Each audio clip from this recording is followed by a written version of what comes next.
All right, Steve, hit me with a good story. I'm ready. So, do you meditate? No. All right. So, I just started meditating again after 55 years. And it's an interesting story how I got my mantra. I was doing my second mental ward stint at Agnew's Hospital. You got 5150'd? What's that? Is that you got put away for 48 hours? No, it's a 30-day commitment. Oh, dear Because, Lord. yeah, I didn't mind being a drunk. I like that part. What I didn't like was the DTs. You know, it turns out I didn't have the enzyme that metabolizes alcohol, but nobody knew about that at the time. Wait, so you got delirium tremens wicked fast? Constantly. Oh. Constantly. Did you have hallucinations? Constantly. Oh, dear Constantly. Lord. And that was the only part of drinking I didn't like, which is understandable. So I'm in the addicts ward there, and I'm 22 years old. And at that time, you never saw a guy that young in AA or anything else, because it was all old guys. There's no such thing as a young person being an alcoholic. Now some kid down your street is in rehab. But back then, if you wanted to dry out for a while and try to, turn things around, you had to go to a nut house, not rehab center. So I'm in there with 100 addicts. They're all older guys, all kinds of junkies and fucking weirdos. And I went to Agnew's because I heard it was part of the sandbag circuit, which was older guys who would work a good construction job for 6 months or so. And they were poker players like I was. And then they'd go on a big bender. And when they ran out of money, you'd commit yourself to the mental ward to get 120 a week in disability checks. This is why Reagan closed the state mental wards in fucking California. And so, you'd play cards all day. And the best part was, what was the name of the drug? They had you on this upper downer, Cinequan it was called. So, you'd be really high and speedy for about a half hour, and then you'd get really depressed. So on top of everything else you had to do in a poker game with great old players, you had to figure out whether the guy across from you that you were betting was on the up or the down, or was he faking it? There were so many levels. It was like multi-dimensional chess. And I did pretty well. So a Swami comes to see us right from India. He's got the saffron robes, the long gray hair, eyes that you can fall into, like Yogananda. He was over here to spread the word. And this is 1970, summer of 1970. So call him Swami Yogurt. And he's up there and he does his bit, and then he asks for questions. And all the addicts are sitting there grumbling. They want out of this. So I stood up and I said, you had to give your name. I said, I'm SM.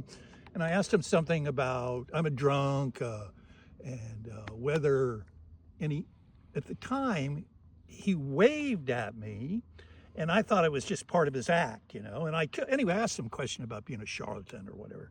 So 6 months later, I'm up in Longview, Washington. I used to go to the junior college there because I knew the financial aid director, and white guys could still get economic opportunity grants. So when I didn't have any money and didn't want to work, I'd go up there and, get a work-study job. You just get a grant? Yeah, and a work-study job, Right. I was the world's fastest typist, so I got jobs doing that. So I'm walking along. It's raining. It's always raining in fucking Longview, in that stinking mill town, And the cops had just been at my door for bad checks that I'd wrote in a bunch of bars. And I was wondering what the fuck I was going to do. And there in front of me on a telephone pole is a photograph of Swami Yogurt. And he's in town that night giving the same kind of speech over at the junior college where I go. So, I had a few beers, got squared away, and I went over there, and there's like 50 people there. He's up on stage. People are bringing him flowers and all that stuff. He gives his bit, and then, true story, he says, are there any questions? So I stood up, and I said, hey, and he goes, SM! SM, how are you? And it's one of those times, Mike, when you look around behind you. I said, and you're new at this junior college and you're trying to get laid. And I said, you remember me? And he goes, yeah, you were in the mental ward, right? You were in the mental Oh, ward. God. Oh, young girls are shrinking back. And he said, I've known you for centuries. That's what he said. And I don't remember what I asked him, but the next day he said he was giving out mantras at his hippie's house. And I was 4 or 5 years older than everybody because I could only go to school a quarter at a time before I get too fucked up. So I go over there, and Swami Yoga comes in the room. He's got his robes on and everything. And there's 12 of us sitting there. And he said, okay, I'm going to give each of you a mantra.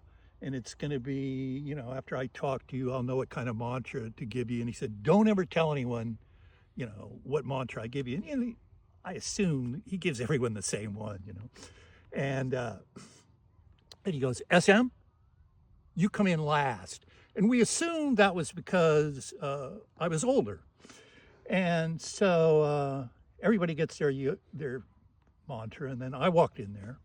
And, you know, he's in the bedroom, he's in the lotus position, and there's incense going and all that. So I sat down in front of him. I said, he goes, well, SM. He said, you know, it's so good to see you again. He said, we always run into each other. I said, really? I said, you know, it's just the two of us in here, you know. I mean, you're bullshit. You haven't known me for centuries. And he said, I have. I could tell you stories. I could go on all day. And I said, and I always said later, this is like you find a magic lamp and you rub it and the genie comes out and he goes, you got one wish. So I can ask this guy anything, right?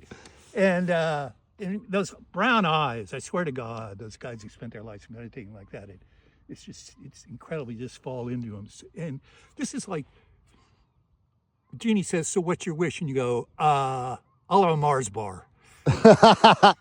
Because I said, really? I said, you know, yeah. And I said, I got one question. This is all I really want to know. And he goes, anything. And I said, have I always been a drunk? And he goes, absolutely. Absolutely. That's the last thing I remember because I was so overjoyed. Because, you know, even in the mental wards, I tell the shrinks, look, I said, I never believed in past lives before, but I'm convinced that I've been a drunk for centuries. You know?